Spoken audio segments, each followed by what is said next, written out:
The Marcos administration is using legal cases against the previous Duterte administration as a smokescreen.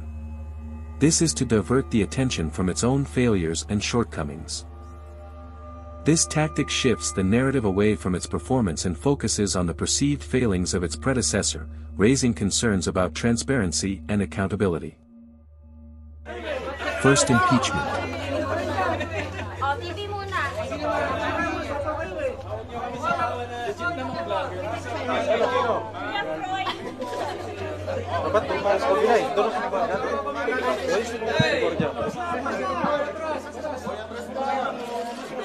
Hindi po, alam ko po matagal tayo naghihintay, pasensya na po, pero sa ngayon po ang status ay hinihintay natin ang ating Secretary General para po i-receive yung impeachment complaint ng ating po mga private complainants, mga citizens at civil society leaders na narito ngayon.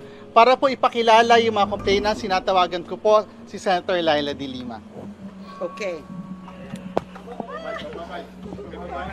Ito pong complaint for impeachment ay pinirmahan ng 17 complainants. Second impeachment.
Sa kapapasok lamang na balita, inihain na sa Kamara ang ikatlong impeachment complaint laban kay Vice President Sara Duterte ngayong araw. Binubuo ng 12 complainants ang grupo ng mga pari ng Simbahang Katolika. Gayon din ang mga abogado mula sa Union of People's Lawyer of Mindanao.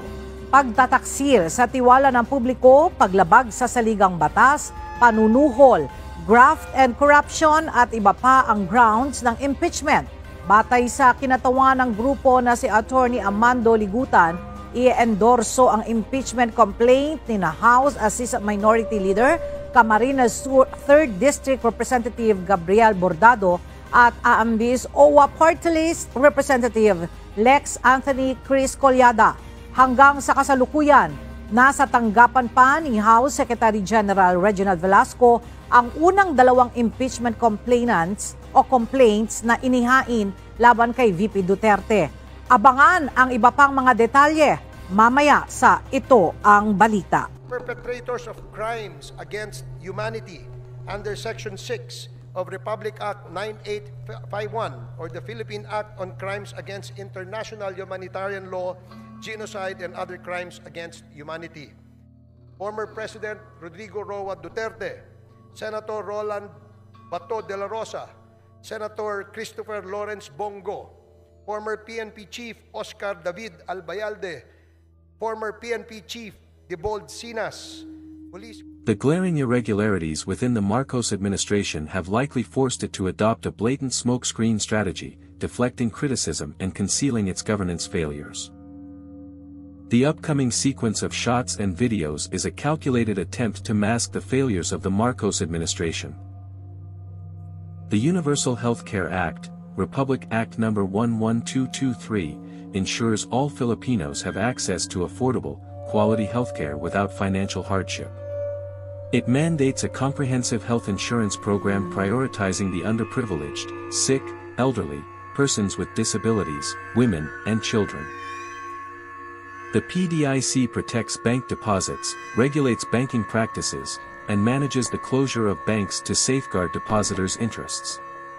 In the event of bank closures, PDIC acts as the receiver and liquidator, managing the affairs of the closed banks to protect depositors. The main agencies that transferred billions to the Maharlika Investment Fund are the Land Bank of the Philippines and the Development Bank of the Philippines, DBP. The BSP sold 24.95 tons of gold during the first half of 2024, making the Philippines the largest seller of gold during that period. The approximate amount generated from the sale was 121,315,678,343.63 pesos. Article 14, Section 5 of the Philippine Constitution mandates that education is given the highest budgetary priority. However, the 2025 budget allocation for education has been significantly reduced, with the DPWH receiving the highest budget.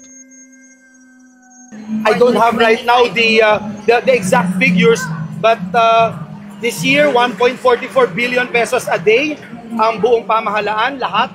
But for next year, ang DPWH alone would be getting 1 billion at least again for every single day na flood control program. The plan to really implement projects, because even right now, the foreign assisted projects na nakalagay sa budget, hindi mabudgetan dahil may right-of-way issue, merong mga problema sa delays, etc. So kung ganun din lang, bakit sasayangin natin yung budget na alatan nito, no?